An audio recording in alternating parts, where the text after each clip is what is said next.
guys, welcome back to another Inspo. For today's video, here going to show you how to fix Bosch refrigerator E2 error.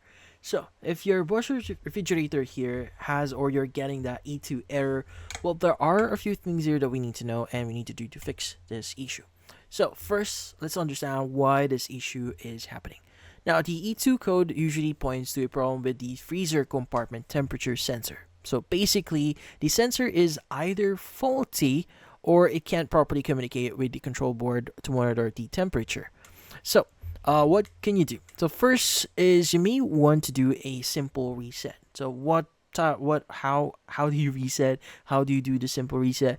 So what you just need to do is you just need to turn off your refrigerator completely. So what I mean by turning it off, you need to unplug it as well. Now, if you can't reach the actual plug, you may need to turn off the breaker that is connected to your freezer or your Bosch refrigerator here, and basically just wait for a few minutes. Or if you can wait a whole hour, an hour here while your fridge is open. So, by the way, anything that you have inside that may spoil, you may need to transfer it somewhere else. Like if you have like a cooler, maybe place them there for some time, and just wait for your freezer to thaw out any ice that built up inside.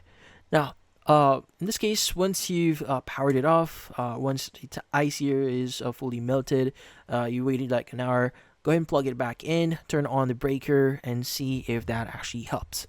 Now, if this doesn't help, you may need to inspect the freezer sensor.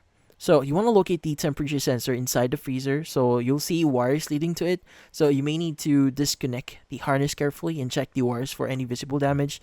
If the wires look worn or frayed, the harness might need to be replaced. Then also you may need to replace your temperature sensor. So if the sensor itself seems to be the issue, the visible damage, but E2 code keeps returning here, it's worth replacing the freezer temperature sensor. Now, if you don't know how to do that, so inspecting your freezer sensor here or replacing it, it's best to contact a technician or someone directly from Bosch and see if they can solve this yourself. If they can solve this for you.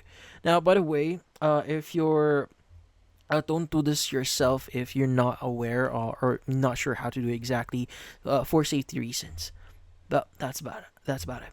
Hopefully, this video was able to help you. Like and subscribe to NFT Inspo. Thank you for watching.